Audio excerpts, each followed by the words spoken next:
ಅದನ್ನ ಮುಂದಕ್ಕೆ ಬಿಡು ಹಾಂ, ನೀನು ಮುಂದೆ ಹೋಗ್ಬಾರ್ದು.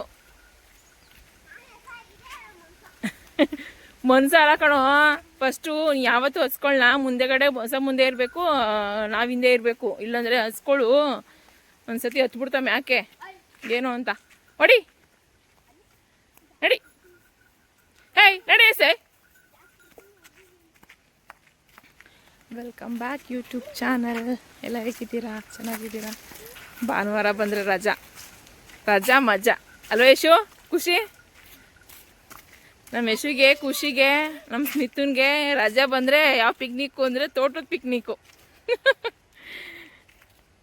ಏನು ಯಶು? ನವಿಲ್ ನೋಡಲ್ಲಿ, ನವಿಲ್ ಹೆಂಗೋಯ್ತಾವೆ ನೋಡೇ ಇರಲಿಲ್ವೆಲ್ಲ. ನಾವು ಬಂದ ತಕ್ಷಣ ಎದುರ್ಕೊಬಿಡ್ತಾವೆ ಕಣೋ. ನೋಡಿ ಫ್ರೆಂಡ್ಸ್, ನನಗೆ ಹೇಳ್ಕೊಡ್ತಾನೆ ಯಾವತ್ತೂ ನವಿಲೇ ನೋಡ್ಲಿವೆ ನೀನು ಅಂತ. 24 ಗಂಟೆ ಹೇಳ್ಬೇಕು, 24 ಗಂಟೆ ಇಲ್ಲ ಅಂದ್ರೂ 10 ಅವರ್ 12 ಅವರ್ ತೋಟದಲ್ಲೇ ಇರ್ತೀನಿ, ನವಿಲ್ ನೋಡದೆ ಇರ್ತೀನ ನಾನು ಫ್ರೆಂಡ್ಸ್. ಏನು ಖುಷಿ? ನವಿಲ್ ನೋಡದೆ ಇರ್ತೀನಾ? ಸೊ ಹಸುಗಳು ಕೆಳಗಡೆ ಕಟ್ಟಾಕಿದ್ದೀನಿ 2. ಇದು ಸ್ವಲ್ಪ ಇನ್ನೊಂದು ಸ್ವಲ್ಪ ಕಟ್ಟಾಕೋಣ. ಇದು ಕಟ್ಟಾಕಿ ಮೇಯಿಸಿ ರೂಢಿ ಅದೇ, ಹಂಗಾಗಿ ಮೇಯ್ಸೋಣ ಕಟ್ಟಾಕೋಣ ಅಂತ ಇಟ್ಕೊಂಡು ಹೋಗ್ತಾ ಇದ್ದೀವಿ. ಜೊತೆಗೆ ನನ್ನ ಮಕ್ಕಳು ಇದ್ದರು ಇವತ್ತು. ಅವರು ಸಂಡೇ ಇರೋದ್ರಿಂದ ಬಂದವ್ರೆ. ಯಾರು ಅಂದರೆ ಇವ್ರನ್ನ ಇನ್ನೆರಡವೇ ನೋಡು ಅಂತ ನೋಡು ಹಚ್ಕೊತಾವಳ ಆಗಲೇ. ಸೊ ಇವತ್ತಿನ ಬ್ಲಾಗ್ ಇಲ್ಲಿಂದ ಸ್ಟಾರ್ಟ್ ಮಾಡ್ತಾಯಿದ್ದೀನಿ. ಮತ್ತು ಸಂಡೇ ಬ್ಲಾಗು ಇವತ್ತು ಬಂದು 11 ಗಂಟೆ ಆಗಿದೆ. ಸೊ ತೋಟದಿಂದ, ನಮ್ಮ ತೋಟದಲ್ಲಿ ನಾವು ಕೆಳಗಡೆ ಫುಲ್ ಬಂದಿದ್ದೀವಿ. ಇನ್ನೊಂದು ಸ್ವಲ್ಪ ಕೆಳಗಡೆ ಹೋದರೆ ಕೆರೆ ಇದೆ, ನೋಡೋಣ. ಅಲ್ಲಿ ಒಬ್ಬೊಬ್ಬರು ಹೋಗೋಕ್ಕಾಗಲ್ಲ, ಯಾವತ್ತೂ ಹೋಗಿಲ್ಲ ನಾನು. ನಮ್ಮ ಮನೆಯವ್ರು ಬಂದಾಗ ಒಂದಿನ ಕರ್ಕೊಂಡು ಹೋಗ್ತೀನಿ. ತುಂಬ ಚೆನ್ನಾಗಿದೆ ತೋಟ ಅಂತ, ಸರ್ಕೆರೆ ಮೀನೆಲ್ಲ ಹಿಡಿತಾರಂತೆ, ನೋಡೋಣ. ಸೊ ಈಗ ಹಸು ಕಟ್ಟೋಣ. ಈ ಬಸವ ನೋಡಿ ಮನಗಿದ್ದಾಳೆ, ಮೇಯ್ದು ಸಾಕಾಯಿತು ಮನಗಿದ್ದಾಳೆ. ಗಾಳಿ ನೋಡಿ ಫ್ರೆಂಡ್ಸ್, ಎಷ್ಟು ಚೆನ್ನಾಗಿ ಗಾಳಿ ಬೀಸ್ತಾ ಇದೆ, ತಣ್ಣ ಗಾಳಿ ಬೀಸ್ತದೆ. ಇಲ್ಲಿ ನೋಡಿ ಫ್ರೆಂಡ್ಸ್, ಹೆಂಗೆ ಗಾಳಿ ಬೀಸ್ತಾ ಇದೆ. ಸೌಂಡ್ ಕೇಳಿಸುತ್ತೆ ಅಂದ್ಕೊಂಡಿದ್ದೀನಿ, ಕೇಳಿಸುತ್ತೆ. ಹಿಡ್ಕೊ ಬಂದೆ. ಸರಿ ಕಟ್ಟಾಕ್ಬಿಟ್ಟು ಫೋನ್ ಕಾಲ್ ಮಾಡಿ ವಿಡಿಯೋ ಮಾಡ್ತೀನಿ ಫ್ರೆಂಡ್ಸ್. ನಾವು ಇಷ್ಟು ಹಸುಗಳಲ್ಲಿ ಇಲ್ಲ ಅಂದರೆ ನಮ್ಮ ಹತ್ರ 9 ಹಸು ಇದೆ. 9 ಹಸುಗಳಲ್ಲಿ ನಮಗೆ ಆನ್ಲೈನಲ್ಲಿ ಅಂತಾರಲ್ಲ ಆ ಥರ ಫೋನಲ್ಲಿ ನೋಡಿ ಒಬ್ಬರು ರಾಕೇಶ್ ಅಂತ ಹೇಳಿ ಇನ್ಸ್ಟಾಗ್ರಾಮಲ್ಲಿ ನೋಡಿ ಮೋಸ ಹೋಗಿತ್ತು ಫ್ರೆಂಡ್ಸ್. ಇದು 1 ಲಕ್ಷದ ಮೇಲೆ ಆಗಿದೆ. ಬಟ್ ನಮ್ಮ ಯಜಮಾನ ಸುಳ್ಳು ಹೇಳಿದ್ದಾರೆ ನನ್ನ ಜೊತೆ. ಬಟ್ 1 ಲಕ್ಷದ ಮೇಲಾಗಿದೆ ಅಮೌಂಟು. ಈ ಹಸು ನೋಡಿದ್ರೆ ಏನೇನು ಅಲ್ಲ, ಹಬ್ಬಬ್ಬ ಅಂದರೆ ಸರಿ ಮೇಯಲ್ಲ ತಿಂಡಿನ ನೋಡಿ, ಚಕ್ರ ಥರ ಹಸು ಯಾವ ಥರ ಇದೆ ಅಂತ. ಇದಕ್ಕೆ ನಾವು ಮೋಸ ಹೋದ್ವಿ. ಇಷ್ಟು ಹಸುಗಳಲ್ಲಿ ನಮಗೆ ಮೋಸ ಹೋಗಿದ್ದು ಅಂದರೆ ಇದೊಂದೇ ತುಂಬ ಲಾಸ್ ಆಗಿದ್ದು ನಮಗೆ. ಇರೋದೆಲ್ಲ ಪರವಾಗಿಲ್ಲ, ಬೆಟರು. ಇದ್ರಲ್ಲಿ ತುಂಬ ಮೋಸ ಆಯಿತು. ಬಟ್ ಏನಪ್ಪ ಅಂತಂದರೆ ಅಂಥವ್ರು ನಂಬಿ ನಾವು ಹಸು ತರೋದು ಫಸ್ಟ್ ಆಫ್ ಆಲ್ ನಮ್ಮ ತಪ್ಪು. ಯಾಕೆ ಅಂತಂದರೆ ನಾವು ಮೊಬೈಲಲ್ಲಿ ನೋಡ್ತಿರ್ತೀವಲ್ಲ, ಅದು ನಮ್ಮ ಮಾಡೋದು ಅದನ್ನೇ ತಪ್ಪು. ಈ ಥರ ಜನಗಳು ಮೊಬೈಲಲ್ಲಿ ನೋಡಿ ಈ ಥರನೇ ಯಾಮಾರಿಸ್ತಾರಲ್ಲ. ಯಾಕೆಂದರೆ ಏನು ತುಂಬ ದೂರ ಏನಿಲ್ಲ, ಚಿಕ್ಕಬಳ್ಳಾಪುರ ಈ ಕಡೆಲ್ಲ ತುಂಬ ದೂರ ಏನಿಲ್ಲ. ಬಟ್ ಆದರೆ ಈ ಥರ ಮೋಸ ಮಾಡ್ತಾರೆ. ಹಸುಗಳನ್ನ ತಂದು ತಡಿಯಪ್ಪ, ಅವರು ನಮ್ಮಂಗೆ ಜೀವನ ಮಾಡೋರು, ಕಷ್ಟ ಸುಖನೂ ಅವ್ರಿಗೂ 1 ರೂಪಾಯಿನೂ ಕೂಡಿಟ್ಟು ತಗೊಂಡೋಗಿ ತರ್ತಾರೆ. ನಾವು ಹೆಂಗೆ ಕೊಡಬೇಕು ಅನ್ನೋ ಮನಸ್ಸಾಕ್ಷಿನೇ ಇಲ್ಲ ಮನುಷ್ಯನಿಗೆ. ನಮ್ಮ ಮನೆಯವ್ರು ನಮ್ಮನ್ನ ಏನಕ್ಕೆ ಅವಕಾಶ ಮಾಡಿಕೊಡಲ್ಲ. ನಾನಾಗಿದೆ ಚೆನ್ನಾಗಿ, ನಾನು ತುಂಬ ರಫು ಫ್ರೆಂಡ್ಸ್, ನಿಜ. ನಾನಂತೂ ನಮ್ಮ ಮನೆಯವ್ರು ಸ್ಮೂತು, ನಾನು ತುಂಬ ರಫು. ನಾನು ಏನಿದ್ರು ಅದು ಅಲ್ಲೇ ಬಹುಮಾನ ಆ ಥರ ನಾನು.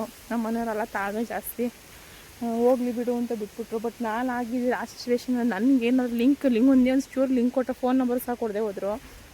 ಚೆನ್ನಾಗಿ ವಾಂಚುವೆ ಹಂಗೂ ಐಡಿ ಹುಡುಕ್ತೆ ಫ್ರೆಂಡ್ಸ್, ಸಿಗಲಿಲ್ಲ. ನಮ್ಮ ಮನೆಯವ್ರು ಬೈದರು, ಹಂಗೆಲ್ಲ ಮಾಡಬೇಡ, ನಮ್ಮ ಹೊಟ್ಟೆ ಮೇಲೆ ಹೊಡೆದವ್ರೆ ಅಂತ ಅವ್ರ ಹೊಟ್ಟೆ ಮೇಲೆ ಹೊಡೆಯೋಕ್ಕೆ ಹೋಗಬೇಡ ಅಂದರು. ಇಲ್ಲಾಂದರೆ ಅವ್ರನ್ನ ಪೇಜ್ ತೆಗೆದು ಎಲ್ಲರಿಗೂ, ನಂದು ಇನ್ಸ್ಟಾಗ್ರಾಮಲ್ಲಿ ಇರೋದು ನನಗೆ ಎಷ್ಟು 1000 ಜನ ಇರ್ತಾರ, 1000 ಜನಕ್ಕೆ ಹಾಕೋಣ ಬಿಡಿ.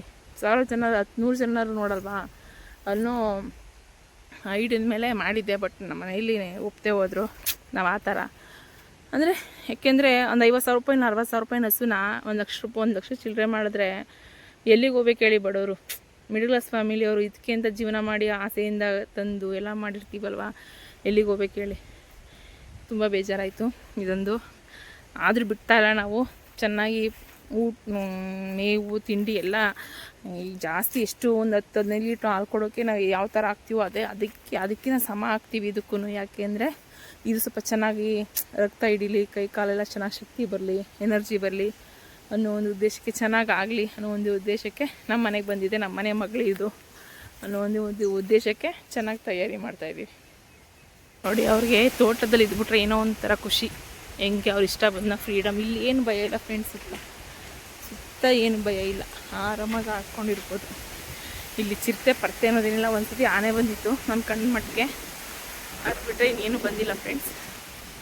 ಯಶೋ ಖುಷಿ, ಯಶೋ ಹೋಗ್ತೀನಿ ನೋಡಿ ಅವ್ರು ನೋಡಿ ಫ್ರೆಂಡ್ಸ್. ನಮ್ಮಪ್ಪ ಪಾಪ ಇಬ್ಬರಿಗೂ ಕೆಲಸ ಕೊಟ್ಟವ್ರೆ. ಸೌದೆ ಎತ್ತಿ ನೋಡಿ, ಸೌದೆ ಎಲ್ಲ ಎತ್ತಿ ಬೆಂಕಿಗೆ ಹಾಕೋ ಕೆಲಸ ಕೊಟ್ಟಿದ್ದಾರೆ ನೋಡಿ ಫ್ರೆಂಡ್ಸ್. ನಮ್ಮಪ್ಪ ಪಾಪ ಬೈಕೊಂಡು ಮಾಡ್ತಾವ್ರೆ.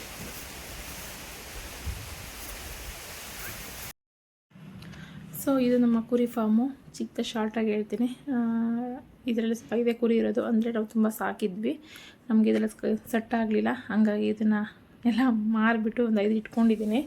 ಅಂದರೆ ತುಂಬ ದೊಡ್ಡ ಫಾರ್ಮ್ ಇದು. ಇಲ್ಲ ಅಂದರೆ 250-300 ಕುರಿ ಸಾಕೋದಾಗಿತ್ತು ಆ ಥರ. ಬಟ್ ನಮ್ಗೆ ಯಾಕೋ ಅಡ್ಜಸ್ಟ್ ಆಗಲಿಲ್ಲ. ನಮ್ಮ ಕಮಿಟ್ಮೆಂಟ್ಗೆ ಎಲ್ಲ ಯಾಕೋ ಲಾಸ್ ಆಯಿತು. ನಮಗಿದು ವರ್ಕೌಟ್ ಆಗದಿರೋ ಕಾರಣದಿಂದ ನಾನು ಬೇಡ ಅಂತ ಹೇಳಿ ಎಲ್ಲ ಮಾರಿಬಿಟ್ಟು ಮಾರುವಾಗಲೂ ತುಂಬ ಲಾಸ್ ಆಯಿತು. ತುಂಬ ಲಾಸ್ ಆಯಿತು. ಲಕ್ಷಾಂತರ ರೂಪಾಯಿ ಲಾಸ್ ಆಯಿತು ಅಂತಲೇ ಹೇಳ್ಬೋದು. 1-2-3 ಲಕ್ಷ ಅಷ್ಟು ಲಾಸ್ ಆಯಿತು ನಮಗೆ. ಹಾಗಾಗಿ ಇದಕ್ಕೆ ಎದುರಿಗೆ ಗುಡ್ ಬೈ ಹೇಳಿ ಇರಲಿ, ಒಂದು 5-6 ಅಂತ ಇಟ್ಟಿದ್ದೀನಿ ಅಷ್ಟೇ, ಖಾಲಿ ಬಿಡಬೇಡದಲ್ಲ ಅಂತ. ಇದನ್ನು ಮಾರ್ತೀನಿ, ಸ್ವಲ್ಪ ದಿನದಲ್ಲಿ ಮಾರ್ತೀನಿ. ಫೈನಲಿ ನೋಡ್ಬೋದು ನಮ್ಮ ಕುರಿ ಫಾರ್ಮ್ ಸುತ್ತ ಇದ್ದಾರೆ, ತೋಟ ಇದೆ, ತುಂಬ ಸೂಪರಾಗಿದೆ. ಒಂದು ತುಂಬ ಇಷ್ಟ ಆಗುತ್ತೆ ನನಗೆ. ಯಾರಿಗೆ ನೋಡಿದ್ರೂ ಏನೋ ಒಂಥರ ಒಂದು ಸಂಸಾರ ಇರ್ಬೋದು ಫ್ರೆಂಡ್ಸ್, ಅಷ್ಟು ದೊಡ್ಡದಾಗಿ ಕಟ್ಟಿದ್ದೀವಿ. ತುಂಬ ಚೆನ್ನಾಗಿದೆ. ಕೆಳಗಡೆ ಕೋಳಿ ಬಿಟ್ಟಿದ್ವಿ, ಕೋಳಿನ ಸಹ ಮಾರಿಬಿಟ್ವಿ. ಕೋಳಿಗಳು ಇಲ್ಲ, ನಾಯಿಗಳ ಕಟ್ಟಾಟ ತುಂಬ. ಹಂಗಾಗಿ ಇದು ನಮ್ಮ ಕುರಿ ಫಾರ್ಮು. ಮತ್ತು ನಮ್ಮ ಆಡುಮರಿಗಳು 2 ಕಬಾಳ ಮುಗಿಬಿಟ್ಟಿದ್ದಾವೆ, 2 ಈಚೆ ಹೋಗ್ಬಿಟ್ಟಿದ್ದಾವೆ. ಇಷ್ಟ ಬಂದ ಫ್ರೀಯಾಗಿ ಆಡ್ತಾಯಿದ್ದಾವೆ ಇವತ್ತು. ಅದು ನನ್ನ ಮಗಳು ಕ್ಲಿಪ್ಪಿಂಗ್ ತೊಗೊಂಡಿದ್ದಾಳೆ, ಗುದ್ದಾಟ ಮಾಡ್ತಿದ್ದು, ಅದನ್ನು ತೊಗೊಂಡಿಲ್ಲ, ಇದನ್ನು ತೊಗೊಂಡಿದ್ದಾಳೆ. ತುಂಬ ಚೆನ್ನಾಗಿ ಇದು ಮಾಡ್ತಾಯಿದ್ದೋ. ಸೊ ಅವತ್ತಿನ ಸಂಡೇ ವಿಡಿಯೋ ಅಲ್ಲಿಗೆ ಸ್ಟಾಪ್ ಮಾಡಿದ್ವಿ. ನಾವು ಹೊರಟಿದ್ದು ಇದು ಸೋಮವಾರದ ಬ್ಲಾಗು. ನಾವು ಸೋಮವಾರ ಎಲ್ಲಿಗೆ ಹೊರಟ್ವಿ ಅಂತಂದರೆ, ನಾವು ನಂದಿ ಬಸವಪ್ಪ ಅಂತ, ಅಂದರೆ ಮದ್ದೂರಿಂದ ಕೆಸ್ತೂರು ರೋಡ್ಗೆ ಬರ್ಬೋದು, ಚನ್ನಪಟ್ಟಣದಿಂದನೂ ಬರ್ಬೋದು. ಅಂದರೆ ಕೆಸ್ತೂರಿಂದ ಸ್ವಲ್ಪ ದೂರ, ಇಲ್ಲ ಅಂದರೆ ಒಂದು 10-15 ಕಿಲೋಮೀಟ್ರ್ ಆಗುತ್ತೆ ಕೆಸ್ತೂರಿಂದ. ಅಲ್ಲಿ ನಾವು ನಂದಿ ಬಸವಪ್ಪಂಗೆ ಬರ್ತೀವಿ ಯಾವಾಗಲೂ ಅಲ್ಲ, ವರ್ಷಕ್ಕೆ 6 ತಿಂಗಳಿಗೆ ಒಂದು ಸತಿ ಏನಾದ್ರು ಬಂದು ಪೂಜೆ ಮಾಡಿಸ್ಕೊಂಡು, ಹಸು ಇದ್ದಿದ್ರೆ ಗಿಣ್ಣಲ್ಲಿ ಹಾಲು ಇಡ್ಲಿ, ಗಿಣ್ಣಿಂದು ಅನ್ನ ಮಾಡ್ತಾರಲ್ಲ, ಅದನ್ನು ಮಾಡಿ ನೈವೇದ್ಯ ಇಟ್ಟು ಪೂಜೆ ಮಾಡ್ಬೋದು. ಇಲ್ಲಾಂದ್ರೆ ಅಲ್ಲೇ ಚೆರುಪು ಮಾಡ್ತಾರೆ, ಇಲ್ಲಾಂದರೆ ಅಕ್ಕಿ ಬೆಲ್ಲ ಕಾಯಿ ಕೊಟ್ಟು ಅಲ್ಲೇ ಚೆರುಪು ಮಾಡಿಸ್ಬೋದು. ಬಂದವರು ಭಕ್ತಾದಿಗಳಿಗೆ ಹಂಚ್ತಾರೆ ಆ ಥರ. ಅಂದರೆ ಇಲ್ಲಿ ಏನಪ್ಪ ಅಂದರೆ ಪ್ರಾಣಿಗಳಿಗೆ, ಕುರಿ ಮೇಕೆ ಹಸು ಏನೇ ಇರ್ಬೋದು, ಅವಕ್ಕೆ ಹುಷಾರಿಲ್ಲ ಅಂತ ಅರ್ಸ್ಕೊಂಡೆ ಏನೇ ಒಂದು ಮಾಡಿದ್ರು ಇಲ್ಲಿ ಸಕ್ಸಸ್ ಆಗುತ್ತೆ. ಅದು 100 to 100 ನನಗೆ ನಂಬಿಕೆ ಇದೆ. ಯಾಕೆಂದರೆ ನಮ್ಮ ಹಸುಗಳಿಗೆ ತುಂಬ ಹುಷಾರಿಲ್ಲ ಅಂದಾಗ ಇಲ್ಲಿ ಬಂದು ಅರ್ಸ್ಕೊಂಡು ಹೋಗಿದೆ. ಅವಾಗ ಹುಷಾರು ಚೆನ್ನಾಗಾಗಿದ್ದು. ಅದಕ್ಕೆ ಇನ್ನೊಂದ್ಸತಿ ಬಂದು ಪೂಜೆ ಮಾಡಿಸ್ಕೊಂಡು ಹೋಗೋಣ ಅಂತ ಹೇಳಿ ನಾನು ಮತ್ತು ಇವ್ರು ನಮ್ಮ ಊರಿಗಿತ್ತು ಇಬ್ಬರು, ನಾನು ನಮ್ಮ ಮನೆಯವರು 3 ಜನ ಬಂದಿದ್ವಿ. ಮಿಕ್ಕಿದ್ರೆಲ್ಲ ಸ್ವಲ್ಪ ಕೆಲಸ ಬ್ಯುಸಿ ಅಂತ ಬರದೇ ಹೋದರು. ಹಾಗಾಗಿ ನಾನು ನನ್ನ ಊರಿಗಿತ್ತು, ನಮ್ಮ 3 ಜನನೂ ಬಂದು ಪೂಜೆ ಮಾಡಿಸ್ಕೊಂಡು ಆರಾಮಾಗಿ ದೇವಸ್ಥಾನದ ಹತ್ರ. ತುಂಬ ಚೆನ್ನಾಗಿತ್ತು. ಪ್ರಸಾದ ಅಂದರೆ ಸೂಪರಾಗಿತ್ತು ನಿಜವಾಗೂ. ನಮ್ಮ ಊರಿಗಿತ್ತಿ ಅವರೆಲ್ಲ ತಳಿಗೆ ಮಾಡೋಕ್ಕೆ ತಂದಿದ್ರು. ಬಟ್ ನಾನು ಏನು ತಂದಿಲ್ಲ, ಹಣ್ಣು ಕಾಯಿ ತೊಗೊಂಡು ಪೂಜೆ ಮಾಡಿಸ್ಕೊಂಡ್ಬಂದೆ. ಇನ್ನೊಂದು ಸತಿ ಹೋದಾಗ ನಾನು ತಳಿಗೆ ಕೊಡೋಣ ಅಂದ್ಕೊಂಡು, ಯಾಕೆಂದರೆ ಹೋಗಲೇಬೇಕು, ಹಸುಗಳಿರೋ ಮನೆಯಲ್ಲಿ ನಂದಿ ಬಸವಪ್ಪನಿಗೆ ಹೋಗ್ತಾರೆ. ಹಂಗಾಗಿ ನಿಮಗೆ ಈ ವಿಡಿಯೋಗಳಲ್ಲಿ ಇಷ್ಟ ಆದರೆ ನಿಜವಾಗೂ ಈ ಥರ ದೇವಸ್ಥಾನಗಳು ನಮ್ಮ ಹಳ್ಳಿ ಕಡೆ ಸುತ್ತಮುತ್ತ ಇರೋ ದೇವಸ್ಥಾನಗಳನ್ನ ತೋರಿಸ್ಬೇಕು ಅಂತ ಅಂದ್ಕೊಂಡಿದ್ದೀನಿ. ದಯವಿಟ್ಟು ಈ ವಿಡಿಯೋದಲ್ಲಿ ನಿಮ್ಗೆ ಇಷ್ಟ ಆದರೆ ಕಮೆಂಟ್ ಮಾಡಿ. ನಮ್ಮ ಚನ್ನಪಟ್ಟಣ ರಾಮನಗರ ಅಂದರೆ ಚನ್ನಪಟ್ಟಣ ರಾಮನಗರ ಸುತ್ತಮುತ್ತಲಿರೋ ದೇವಸ್ಥಾನ ತುಂಬ ಫೇಮಸ್ ಇದೆ. ನಿಮಗೆ ಗೊತ್ತು ಯಾವ ದೇವಸ್ಥಾನ ಹೋಗಬೇಕು ತಿಳಿಸ್ಕೊಡಿ ಇದ್ದಾರೆ. ಖಂಡಿತ ಆ ದೇವಸ್ಥಾನಗಳಿಗೆ ವಿಸಿಟ್ ಕೊಟ್ಟು ಇಲ್ಲಿಂದ ಹೆಂಗೆ ಬರ್ಬೋದು ಅಂತ ನಿಮಗೆ ತಿಳಿಸ್ಕೊಡ್ತೀನಿ. ನನಗೆ ಗೊತ್ತಿರುವಷ್ಟೊಂದು ದೇವಸ್ಥಾನಗಳಲ್ಲಿ ಆಲ್ಮೋಸ್ಟ್ ತುಂಬ ಫೇಮಸ್ ಆಗಿರೋ ದೇವಸ್ಥಾನಗಳಿದೆ. ಆಲ್ಮೋಸ್ಟ್ ಹೇಳಲೇಬೇಕು ಅಂದರೆ ಒಂದು ಗೌಡಗೆರೆ ಚಾಮುಂಡೇಶ್ವರಿ ಅವರು. ನಿಮಗೇನಾದರೂ ಅದ್ರ ಬಗ್ಗೆ ತಿಳಿಸ್ಕೊಡ್ಬೇಕು ಅಂದರೆ ಹೋಗಿ ವಿಸಿಟ್ ಕೊಡೋ ನನ್ನ ವೀಡಿಯೋದಲ್ಲಿ ನಿಮಗೆ ತಿಳಿಸ್ಕೊಡ್ತೀನಿ. ಸೊ ಇದು ನನ್ನ ಸಣ್ಣ ಪ್ರಯತ್ನ ಅಂದ್ಕೊತೀನಿ. ಸೊ ಇದಕ್ಕಿಂತ ಮುಂಚೆ ಯಾರೆಲ್ಲ ನನ್ನ ಚಾನಲ್ ನೋಡ್ತಾ ಇದ್ದಾರೆ ದಯವಿಟ್ಟು ಒಂದೇ ಒಂದು ಲೈಕ್ ಮಾಡಿ, ಜೊತೆಗೆ ನನ್ನ ಚಾನಲ್ ಸಬ್ಸ್ಕ್ರೈಬ್ ಆಗಿ. ಈ ನಿಮ್ಮ ಸಬ್ಸ್ಕ್ರೈಬ್ ಮತ್ತು ಲೈಕಿಂದ ನನ್ನ ಚಾನಲ್ಲು ನನ್ನನ್ನು ನೀವು ಬೆಳೆಸ್ತಂತೆ, ನಿಮ್ಮ ಮನೆ ಮಗಳನ್ನ ಕಾಪಾಡ್ತಂತೆ ಅಂತಲೇ ಅಂದ್ಕೊಬೋದು. ಸೊ ಇದು ನಮ್ಮ ದೇವಸ್ಥಾನ ನೋಡ್ಬೋದು, ತುಂಬ ಪವರ್ಫುಲ್ ದೇವಸ್ಥಾನ. ಅಲ್ಲಿ ಸ್ಮೆಲ್ ಅಂತ ಹೇಳ್ತಾ ಇಲ್ವಾ, ಎಷ್ಟು ಪವರ್ ಅಂತಂದರೆ ಒಂಥರ ಇಲ್ಲಿಗೋ ಹೋದಷ್ಟು ಖುಷಿ ಆಗುತ್ತೆ. ಅಷ್ಟು ಚೆನ್ನಾಗಿದೆ ದೇವಸ್ಥಾನ. ಸಿಂಪಲಾಗಿ ಪೂಜೆ ಮಾಡಿಸ್ಕೊಂಡ್ವಿ. ಅಲ್ಲಿ ಅಂದರೆ ಒಂದು ತಾಯ್ತ ಬಂದು ತುಂಬ ಎಷ್ಟು 80 ರೂಪಾಯಿ ಹೇಳಿದ್ರು. ನಾವು ಹೋಗಿದ್ದಾಗ ಹೋಸತಿ 50 ರೂಪಾಯಿ ಇತ್ತು. 6 ತಿಂಗಳು ಆಗಿಲ್ಲ ಹೋಗಿ ನಾವು, ಆಗಲೇ 30 ರೂಪಾಯಿ ಜಾಸ್ತಿ ಮಾಡಿದರು. ನಮ್ಗೆ ಹಸುಗಳು ಜಾಸ್ತಿ ಇದೆಯಲ್ಲ, ನಮ್ಮ ಮುರುಗಿತಿಯವರು ನನಗಿನ್ನ ಜಾಸ್ತಿ ಇದೆ, ಅವರು 15 ಹಸು ಇದೆ. ನಾವು ಅವ್ರಿಗೊಂದು 5, ನಾವು ಒಂದು 9 ಅಷ್ಟು ತೊಗೊಂಡು ಅಲ್ಲಿ ಪ್ರಸಾದ ಅನಿಸ್ತಾಯಿದ್ರು. ಪ್ರಸಾದ ಈಸ್ಕೊಂಡು ನಾವು ಮನೆ ಕಡೆ ಹೊರಟ್ವಿ. ತುಂಬ ಚೆನ್ನಾಗಿದೆ ದೇವಸ್ಥಾನ. ಮತ್ತು ಇಲ್ಲೊಂದು ಏನು ವಿಶೇಷ ಅಂತಂದರೆ, ಇಲ್ಲಿ ಬಸವಪ್ಪ ಇದೆಯಲ್ಲ, ಈ ಬಸವಪ್ಪನಿಗೆ ವೀಡಿಯೋ ಮಾಡ್ಕೊಂಡೆ ನಾನು. ಇಲ್ಲಿ ನಾವು ಅದನ್ನು ಕೈ ನಾವು ಹರಿಸ್ಕೊಂಡು ಏನೇ ಒಂದು ಹರಿಸ್ಕೊಂಡ್ರು ಕೈ ಕೊಟ್ಟರೆ ಅದು ಆಗುತ್ತೆ ಅಂದರೆ ಬಲಗಾಲಿಡುತ್ತೆ, ಇಲ್ಲ ಅಂದರೆ ಇಲ್ಲ. ಬಟ್ ನಾವಿಬ್ಬರು ವೀಡಿಯೋ ಅದು ನಮ್ಮ ಟೆನ್ಷನಲ್ಲಿ ಮರ್ತ್ಕೊಂಡೇ ಬಿಟ್ಟೆ ನಾನು ವೀಡಿಯೋ ಮಾಡೋದು. ತುಂಬ ಚೆನ್ನಾಗಿ ಬಸವಪ್ಪ ನಮಗೆ ಪ್ರಸಾದ ಕೊಡ್ತು, ನಮ್ಮ ಊರಿಗಿತ್ತಿಗೂ ಕೊಡ್ತು, ನಮಗೂ ಕೊಡ್ತು. ಸೊ ಆಮೇಲೆ ನಾನು ಸಣ್ಣ ಮಾಡಿಕೊಂಡು ಒಂದು ವೀಡಿಯೋ ಮಾಡ್ಕೊಳ್ಳೋಣ ಅಂತ ವೀಡಿಯೋ ಮಾಡಿಕೊಂಡೆ. ಸೊ ಇವ್ರು ಗಂಡ ಹೆಂಡ್ತಿ ಮದುವೆ ಆಗಿದ್ದಾರೆ. ಇವರು ಎದ್ರುಕೊಂಡು ಹೋಗಿದ್ರು. ಆಮೇಲೆ ಹೋಗಿ ಪೂಜೆ ಮಾಡಿಸ್ಕೊಂಡು ಬಂದರೆ, ಬಟ್ ಇವ್ರು ಇಟ್ಟಿಲ್ಲ, ಆಸೆ ಇಟ್ಟಿಲ್ಲ. ಈ ಥರ ಪದ್ಧತಿಯಲ್ಲಿ ತುಂಬ ಅಂದರೆ ಇದು ಊರು ಕಡೆ ಮೇಲೆ ಹೋಗೋದಂತೆ. ಸೋಮವಾರ ದಿವಸ ಮಾತ್ರ ಮನೇಲೇ ಇರುತ್ತಂತೆ. ಲಾಸ್ಟಲ್ಲಿ ನಾವು ಹಣ್ಣುಕಾಯಿ ಎಕ್ಸ್ಟ್ರಾ ತಂದಿದ್ವಿ, ಅದನ್ನು ಅಲ್ಲೇ ಪೂಜೆ ಮಾಡಿ ನಾವು ನಂದಿ ಬಸವಪ್ಪನಿಗೆ ಈಡ್ಗಾಯಿ ಹೊಡೆದು ನಾವು ಮನೆ ಕಡೆ ಹೊರಟ್ವಿ. ಇದಾಗಿತ್ತು ಇವತ್ತಿನ ಬ್ಲಾಗು. ನಿಮಗೆ ಇಷ್ಟ ಆಗಿದರೆ ಖಂಡಿತ ಪ್ಲೀಸ್ ಒಂದೇ ಒಂದು ಸಬ್ಸ್ಕ್ರೈಬ್ ಮಾಡಿ, ನಿಮ್ಮ ಕೈಯಿಂದ ನಿಮ್ಮ ಫ್ರೆಂಡ್ಸ್ ಸರ್ಕಲ್ಗೆ ಶೇರ್ ಮಾಡಿ. ನನ್ನ ಈ ಚಾನಲ್ನ ಬೆಳೆಸಲು ಸಪೋರ್ಟ್ ಮಾಡಿ ಅಂತ ಕೇಳ್ಕೊತೀನಿ. ಇದು ನನ್ನ ನಿಜವಾಗೂ ಹೇಳ್ಬಾರ್ದು, ಬಟ್ ನೀವೆಲ್ಲ ಸಪೋರ್ಟ್ ಮಾಡ್ತೀರಾ ಅಂತ ನಂಬ್ಕೊಂಡಿದ್ದೀನಿ. ಪ್ಲೀಸ್ ಸಪೋರ್ಟ್ ಮಾಡಿ.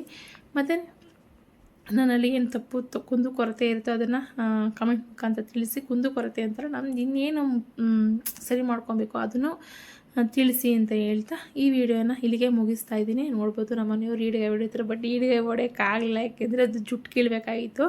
ನಾನು ಮರ್ತ್ಕೊಂಡ್ಬಿಟ್ಟು ಜುಟ್ಟು ಕೀಳೋದ ಸರಿ ಬರ್ದೋಯಿತು. ಒಂದು ಸತಿ ಇಲ್ಲ 2 ಸತಿ ಹೊಡೆಯೋಕೆ ಹೋದ್ರೆ ಸರಿ ಬಂದಿಲ್ಲ.